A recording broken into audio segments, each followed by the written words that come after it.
Hey, I'm switching up the angle today because I got some natural lighting here. Hopefully you can see a little bit clearer. That's my scuffed setup for recording my drawings. But today we are talking about the Tyrti, and in combination with that, their homeland. I wanted to split this video up into multiple different sections. So we have this unscripted intro where I talk about the general idea of the video and the Tyrti and where they're from.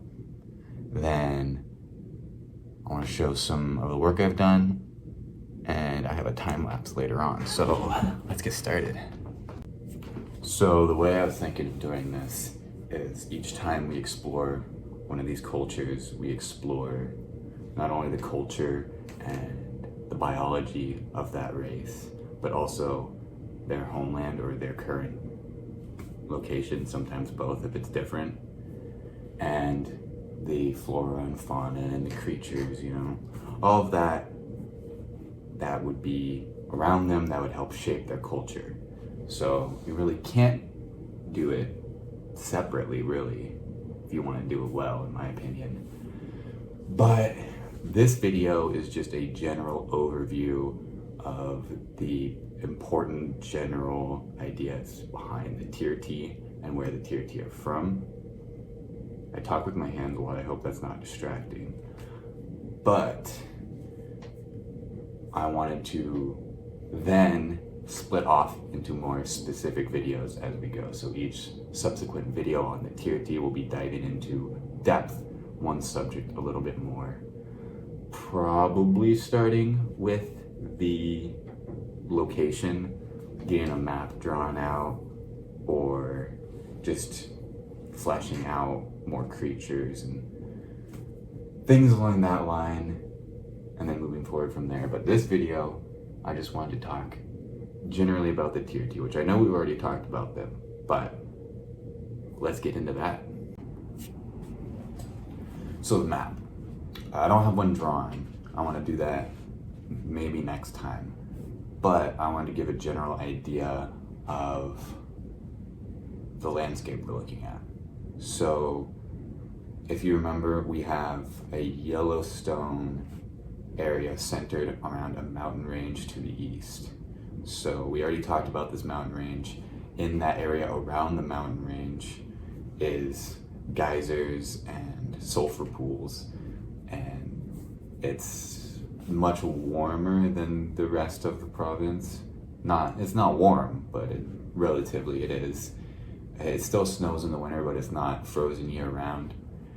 And you slowly transition from that as you come west to conifer forests, evergreen forests, old growth, but more tundra. So it's frozen, it's a little bit more sparse.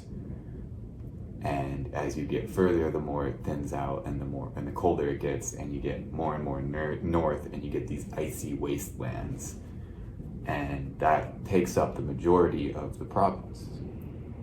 So when you think of the mountain cities, you can think of some of them in these conifer forests. Not very many in the Yellowstone areas. That's a pretty hard place to settle due to the seismic activity. But then the icy wasteland just full of these mountain cities from space to space on all the different nodes.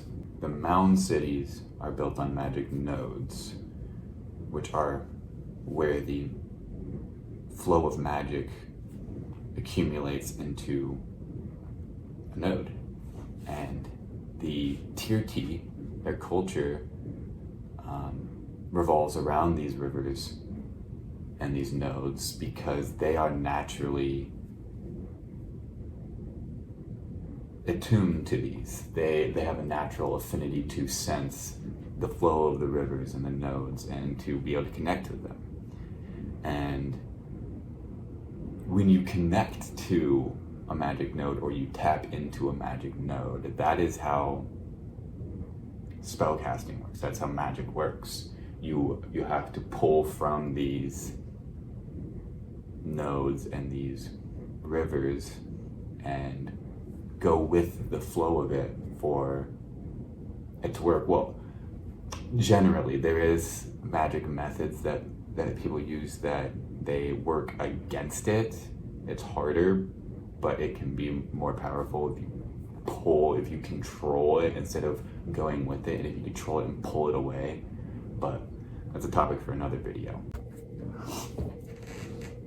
As you might know if you've watched some of my previous videos, the Tyrti are the hairy, giant, northern race of this world I am creating.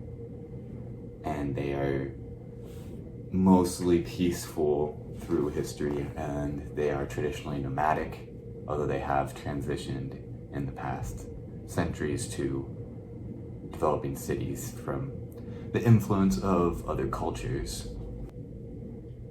The Tyrti's culture I have split into three sections. Very broad sections. Not every member of these categories is a perfect example of the category, so it's a very general idea of what you can expect, but it's not everyone. So the Tyrti, we'll start with the mound cities. I'll put up a picture over here somewhere. But the mound cities are constructed. The mounds are not natural.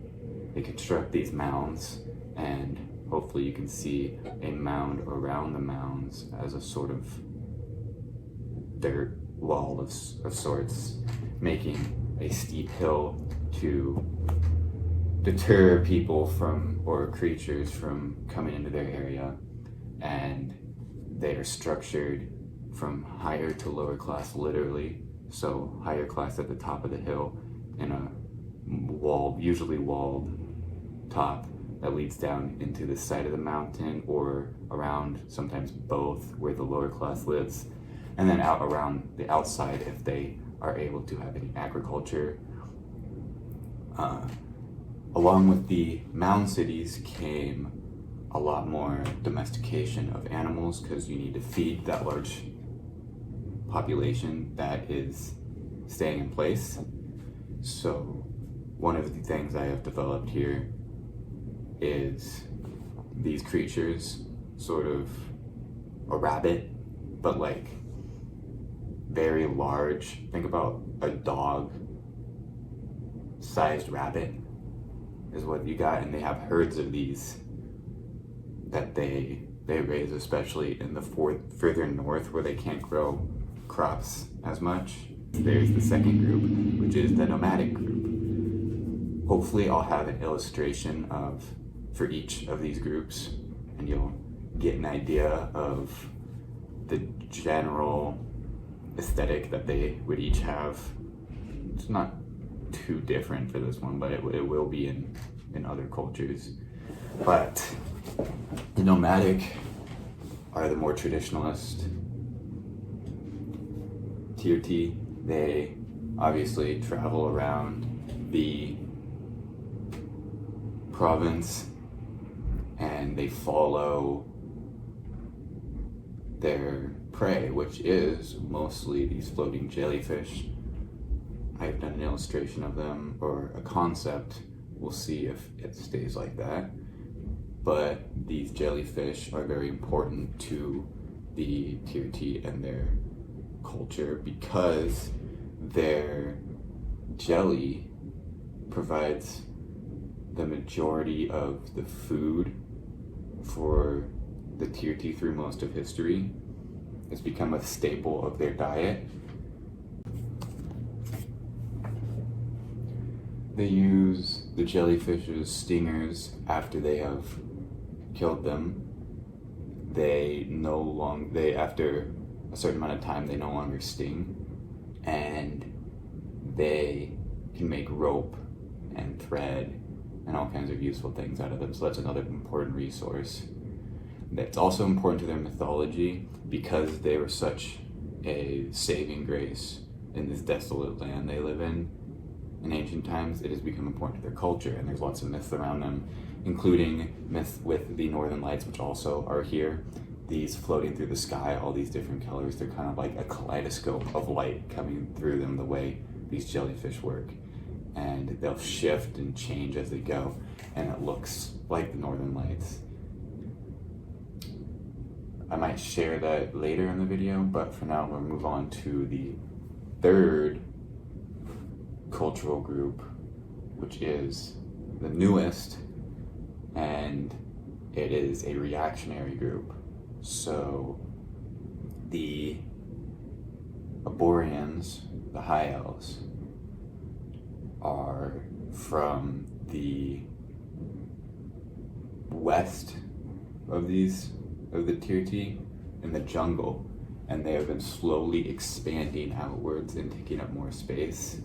We'll explore why and how when we talk about their culture, but they're expanding into the Tyrti's land, and in some mountain cities they are being welcomed, and in some places they're a sort of asserting their rule loosely. They're trying to weasel their way in a little bit, because the Tyrti don't really fight, or they're not known for it, so they don't feel the need to be on guard in the Tyrti homeland. They're just waltzing in. But some Tyrti are not a fan. They're very upset about this, and they have moved further to the east, to the mountains that border them in the Rathsky, where the Aborians have yet to reach. And they are basically trying to avoid or trying to rebel against this rule of the High Elves that they see starting to form. And so you've got a lot more of an aggressive and isolationist group living throughout caves and along the mountains to the east. So those are the three main groups. And there's some in between, like there's probably nomadic Tyrti that don't like the Aborians coming in, or even the mountain city Tyrti who don't like that. But I've used these three cultural groups to split up the sub-race in, because I want to run this in D&D, I'll put it up on screen here, a tier T stat block, and the sub-races are each of these cultural groups, because if you're one of these tier T, you might have different specialties. For example, a mountain city tier T might have more proficiency in politics or relations with other cultures, as well as more stationary activities like metalworking or herding animals, things that nomadic cultures can't do, whereas the nomadic cultures might be more proficient in survival and living out in the wilds, and they also have beasts of burden, so they are proficient with working with animals, but in a different way. And if you are of the rebellion tier T, it's not a formal rebellion, it's not formed in anything specific, it's just a general movement that has been happening, you might be a little bit more combat focused, or it might just affect your personality, something along those lines. But I've used it to split up the tier T, and I chose 3 because I already have 2 for the Rathsky, and I wanted to change it up a little bit. So I chose 3 general groups. It's not really a representation of the culture as a whole, but it is a good generalization of what you can expect. So I mentioned beasts of burden for the nomadic tier T. That is the other thing that I have been working on. I designed a basically what would work as both a horse and a cow for the culture, if that makes sense. They milk them, they eat their meat, but they also use them to carry goods or to ride on. I wanted to give a demonstration here of these creatures I'm talking about. They have a similar body to a mammoth or a buffalo, but with deer and moose aspects. They are used to haul goods from one place to another. The nomadic people will strap these creatures up with sleds and put things like trees for the places that don't have timber and haul them to the cities that need it. And they'll trade these goods. Not just trees. It's a big one, but it's not the only one. They also eat them and use their leather and their furs. But I wanted to just show this process here of me going through the illustration of one of these creatures. And I'll see you on the other side.